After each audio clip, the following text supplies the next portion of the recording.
मेरे प्रिय विद्यार्थियों, मेरे YouTube चैनल के स्टडी ग्रुप 940 पर आप सभी लोगों का बहुत बहुत स्वागत है। आज की वीडियो में हम बात करेंगे कक्षा 11वीं के वार्षिक परीक्षा पेपर विषय हिंदी के बारे में। और यह पेपर 3 फरवरी को होने वाला है। तो मेरे प्यारे विद्यार्थियों, 100% यही पेपर आएगा। तो आप सभी लोग अच्छी तरह से इन प्रश्नों को याद कर लें, क्योंकि 3 फरवरी को यही पेपर आने वाला है और आप लोगों के पास में परीक्षा के बहुत कम दिन बचे हैं। तो आप लोग जल्दी जल्दी पेपर को देख लें और इन प्रश्नों को याद कर लें। साथ ही चैनल को लाइक, सब्सक्राइब और शेयर करना ना भूलें और कमेंट बॉक्स में अपना नाम और अपने ज़िले का नाम ज़रूर लिखें। तो देखते हैं हम आज का पेपर का प्रश्न पहला। तो सही विकल्प है, प्रश्न पहला सही विकल्प चुनकर लिखिए। तो पहला है, इसमें रचना के आधार पर वाक्य के भेद होते हैं। तो जो रचना के आधार पर जो वाक्य होते हैं ये 3 प्रकार के होते हैं। दूसरा है, संचार शब्द की उत्पत्ति चर धातु से हुई है, जिसका अर्थ है चलना। तीसरा है, चित्रपट संगीत का पर्याय कहा गया है लता मंगेशकर को। चौथा है, हिंदी का प्रथम उपन्यास माना जाता है तो परीक्षा गुरु को। पांचवा है, कविता आओ मिलकर बचाएं में चिंता व्यक्त की गई है आदिवासी समाज की। छठवां है, विराट के प्रति जिज्ञासा की भावना मिलती है प्रगतिवादी छायावादी में। अब हम देखते हैं प्रश्न दूसरा। रिक्त स्थानों की पूर्ति कीजिए। तो इसमें पहला है, आदि कवि वाल्मीकि कृत रामायण एक है महाकाव्य, तो इसका खाली स्थान जो है वो महाकाव्य हो जाएगा। दूसरा है, डायरी नितांत खाली स्थान रचना है, तो जो डायरी होती है ये वैयक्तिक होती है।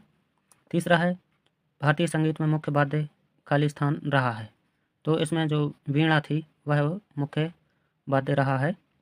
चौथा है, धनराम खाली स्थान दर्जे तक ही स्कूल का मुँह देख पाया था, तो जो धनराम है वह 4वीं कक्षा तक ही स्कूल गया था। पांचवा है, गीत फरोश कविता के रचयिता हैं, तो गीत फरोश कविता के रचयिता हैं भवानी प्रसाद मिश्र। छठवां है, राजनीतिक जनता को बड़े बड़े सपने दिखाती है।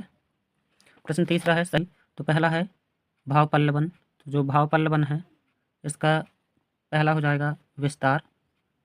दूसरा है संप्रेक्षण संक्षेपण भाव, तो संक्षेपण भाव जो है वह कहलाता है, यह हो जाएगा दूसरा।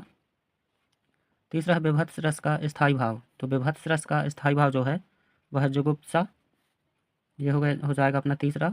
चौथा है, मानव ज्ञान से संबंधित सूचना जो है वह विश्व ज्ञान कोश कहलाती है, तो यह हो जाएगा चौथा। पांचवा है, राजस्थान की रजत बूंदें, तो राजस्थान की रजत बूंदें जो हैं ये अनुपम मिश्र की रचना है। छठवां है, गलता लोहा, तो जो गलता लोहा है ये शेखर जोशी हो जाएंगे इसके सही आंसर।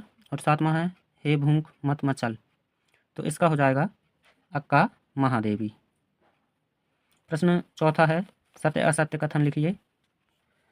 प्रश्न चौथा, सत्य असत्य कथन लिखिए। तो इसमें पहला है, ही तो भी तक आदि निपात शब्द हैं, तो ये सत्य है। दूसरा है, गजल का अंतिम शेर मक्ता कहलाता है, तो यह भी सत्य है। तीसरा है, डायरी नितांत अंतरंग रचना है, तो ये भी सत्य है। चौथा है, भारतीय संगीत सुर ताल राग और काल से संबंध है, तो ये भी सत्य है।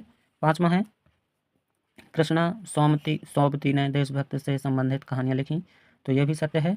छठवां है, धनराम कुशाग्र बुद्धि का बालक था, तो ये असत्य है। अब हम देखते हैं प्रश्न पाँचवां। एक वाक्य में उत्तर दीजिए। तो पहला है, दो या दो से अधिक व्यक्तियों के बीच होने वाला संभाषण क्या कहलाता है। तो दो से अधिक व्यक्तियों के बीच में जब भाषण होता है उसे हम संवाद कहते हैं। दूसरा है, रोला छंद में यति कहाँ होती है। तो जो दूसरा रोला छंद है उसमें 11वीं और 13वीं, तो 11वीं और 13वीं मात्राओं पर होती है। तीसरा है, काव्य के कितने भेद होते हैं। तो काव्य के 2 भेद होते हैं। एक होता है दृश्य काव्य और एक होता है श्रव्य काव्य। चौथा है, कंपनी उम्मीदवार को किसके आधार पर चुनती है। तो इसके लिए सीबीटी परीक्षा करा लेती है, सीबीटी परीक्षा या दस्तावेज सत्यापन या मेडिकल जांच के आधार पर कंपनी उम्मीदवारों को चुनती हैं। पांचवा है, अजंता की दीवारों पर बने चित्रों को किसने बनाया।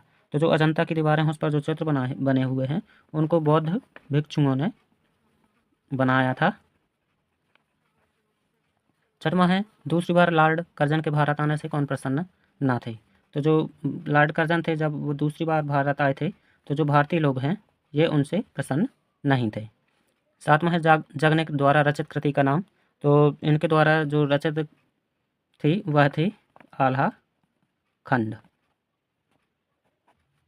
अब हम देखते हैं प्रश्न छठवां, भारतेंदु युग की दो प्रवृत्तियां बताइए। भारतेंदु युग की दो प्रवृत्तियां, देश प्रेम और दूसरी है सामाजिक चेतना अथवा प्रगतिवादी कविता की कोई दो विशेषताएं लिखिए। तो पहली है सामाजिक यथार्थता का चित्रण, दूसरा है आर्थिक एवं सामाजिक समानता पर बल देना। प्रश्न सातवां, मीरा जगत को देखकर रोती क्यों है। तो जो मीरा है जगत को देखकर इसलिए रोती है क्योंकि संसार की असारता और माया का बोध होता है। अथवा कबीर ने अपने को दीवाना क्यों कहा है।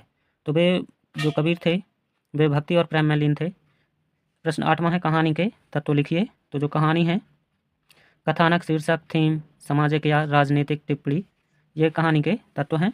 अथवा संकलन त्रय क्या है। तो जो संकलन त्रय है यह स्थान, कार्य और समय की एकता को दर्शाता है। प्रश्न नौवां है, कृषि विभाग वालों ने मामले को हॉर्टिकल्चर विभाग को सौंपने के पीछे क्या तर्क दिया। तो जो कृषि विभाग वाले ने मामले को हॉर्टिकल्चर विभाग को सौंपने के पीछे यह तर्क दिया था कि जो कृषि विभाग को अनाज और खेती से संबंधित मामलों में निर्णय लेने का अधिकार है। अथवा लड़कियां हैं वह घास फूस की तरह बढ़ती चली जाती हैं, वाक्य समाज में लड़कियों की स्थिति की किस वास्तविकता को प्रकट करता है। प्रश्न 10वां है, तुम दूसरी आशापूर्णा देवी बन सकती हो। जेठू का यह कथन रचना संसार के किस सत्य को उद्घाटित करता है। अथवा रेजानी पानी किसे कहते हैं। प्रश्न 11वां है, संचार क्रांति क्या है। अथवा औपचारिक पत्र कौन कौन से होते हैं। प्रश्न 12वां, मुक्तक छंद की परिभाषा उदाहरण सहित लिखिए। अथवा महाकाव्य एवं खंड काव्य में अंतर बताइए। प्रश्न 13, काव्य में ओज गुण किसे कहते हैं। अथवा व्यंजना शब्द शक्ति को उदाहरण द्वारा स्पष्ट कीजिए। प्रश्न 14वां, निम्नलिखित मुहावरों का अर्थ बताते हुए वाक्य प्रयोग कीजिए। तो पहला है डूबते को तिनके का सहारा, दूसरा है कंगाली में आटा गीला होना। प्रश्न 15वां है, निम्नलिखित अशुद्ध वाक्यों को शुद्ध करके लिखना है। तो प्रश्न इसमें पहला है उसका होश उड़ गया, दूसरा है पिता का पुत्र में विश्वास है। अथवा मिश्रित एवं संयुक्त वाक्य में अंतर बताइए। प्रश्न 16वां है, भवानी प्रसाद मिशन या दुष्यंत कुमार का काव्यगत परिचय निम्नलिखित बिंदुओं के आधार पर देना है। तो दो रचनाएं भाव पक्ष, कला पक्ष और साहित्य में स्थान, इनमें हमको भवानी प्रसाद मिश्र का लिखना है और दुष्यंत कुमार का लिखना है। दो में से कोई भी एक के बारे में हमको लिखना है। प्रश्न 17वां है, कृष्णा सोबती और अथवा कृष्णचंद्र का साहित्यिक परिचय इन बिंदुओं के आधार पर देना है। तो दो रचनाएं लिखना है, भाषा शैली, साहित्य में स्थान। तो हम किसी भी एक के बारे में इन बिंदुओं के आधार पर उनका हम जीवन परिचय लिख सकते हैं। प्रश्न 18वां है, अपने विद्यालय में आयोजित होने वाली राष्ट्रीय पुस्तक प्रदर्शनी का विज्ञापन बनाइए। अथवा दूर के ढोल सुहाने होते हैं का भाव पल्लवन कीजिए। तो प्रश्न क्रमांक 6 से 15 तक के जो प्रश्न हैं वो 2-2 अंक के रहेंगे। प्रश्न 19वां, निम्नलिखित अपठित गद्यांश को पढ़कर नीचे लिखे प्रश्न को उत्तर दीजिए। तो ये अपठित गद्यांश है और ये इसके प्रश्न है। तो इन प्रश्नों के उत्तर हमको इसी से निकाल के देना है। अथवा है ये अपठित काव्यांश को पढ़कर नीचे लिखे प्रश्नों के उत्तर दीजिए। तो प्रश्न 20वां, निम्नलिखित पद्यांश का संदर्भ प्रसंग सहित अर्थ लिखना है। प्रश्न 21वां, निम्नलिखित गद्यांश के संदर्भ प्रसंग सहित व्याख्या कीजिए। मियां नसरुद्दीन अथवा है इस संसार में सब बातों का अंत है, इससे आपके शासनकाल का ये सब। तो हमको इन गद्यांशों के बारे में संदर्भ प्रसंग सहित व्याख्या देना है। प्रश्न 22वां है, अपने बड़े भाई के विवाह में सम्मिलित होने के लिए अपनी सहेली को निमंत्रण पत्र लिखना है। अथवा नगर की अनियमित विद्युत व्यवस्था हेतु अधिशासी अभियंता के लिए एक शिकायती पत्र लिखना है। प्रश्न 23वां है, हमें इन जो ये विषय दिए हुए हैं इन विषयों में हमें किसी एक पर निबंध लिखना है। तो आप सभी लोग इन प्रश्नों को अच्छी तरह से याद कर लें।